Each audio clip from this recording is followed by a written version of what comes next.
So President Trump is warning the regime that every U.S. soldier who dies will be avenged. His death will be avenged. And he weighs the next steps following a 10th consecutive night of strikes on Iranian military sites. White House correspondent Aishah Hasnie joins us now. Hey, Aishah. Hey, Brian, good morning to you. The president is weighing whether he's going to return to a full-scale conflict with Iran. That would include strikes that are closer to Tehran, strikes that are closer to nuclear sites that they have been avoiding so far.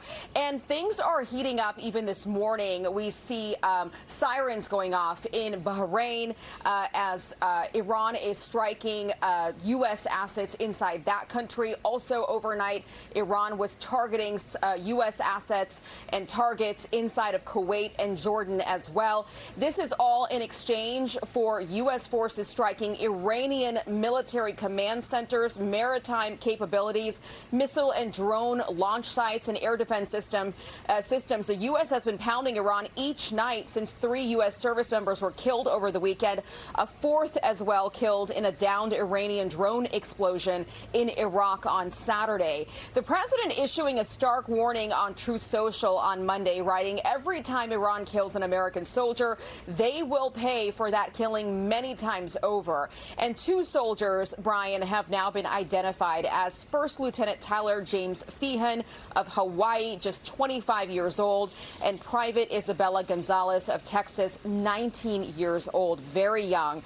The dignified transfer of these fallen service members, which President Trump was supposed to attend, is now being rescheduled. It's been delayed. We don't have an update on when that would be rescheduled so far. The president will host the president of Lebanon later today, as Israel has begun withdrawing troops from the southern part of that country of Lebanon. That, of course, is part of the U.S. broker deal that just took place a couple of weeks ago. Brian? All right, Aishah, thanks so much. Very comprehensive. So let's bring some more insight into it by bringing an ambassador to NATO, former ambassador to NATO, Volker, really knows the region. And the Wall Street Journal story today has Iran moving nuclear centrifuges into the Pickaxe Mountain, where they have an underground nuclear facility. Is it time to hit Pickaxe? Yes, absolutely. There's no reason not to hit targets like that. We said all along they cannot have a nuclear program.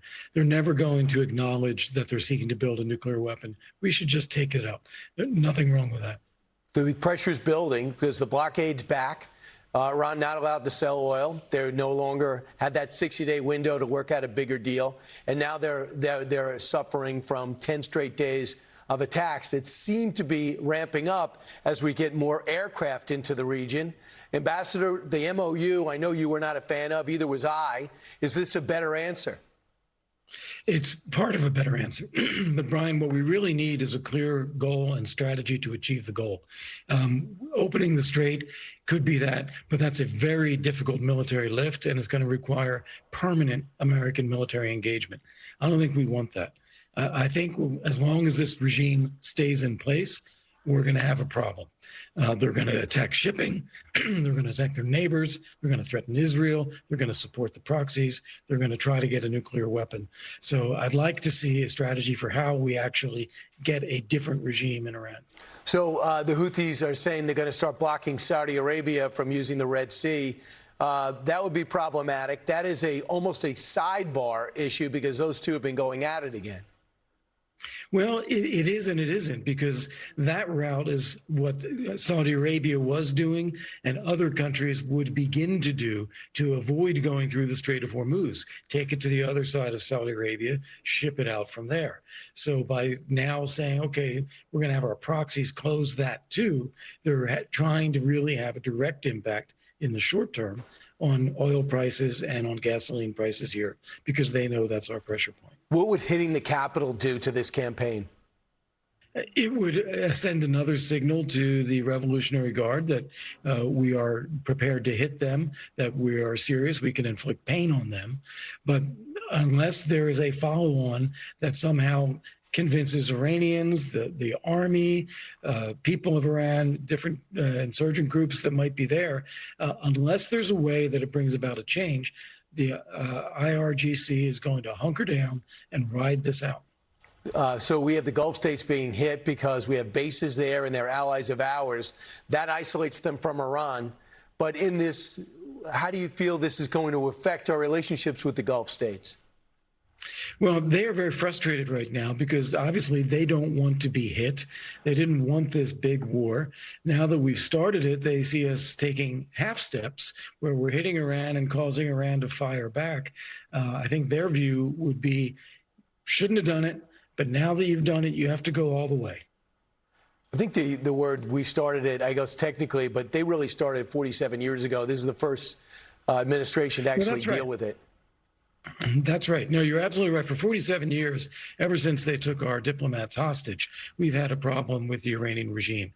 It was fairly stable, and we had knocked back their nuclear program just with the strikes last summer.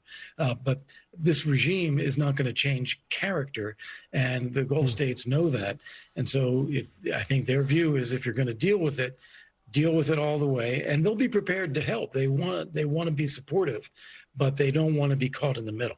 All right. You can't have it both ways, though. Ambassador, thanks so much. Appreciate it. Be sure to like and subscribe for all the Fox News latest on YouTube and catch full shows streaming now on Fox One.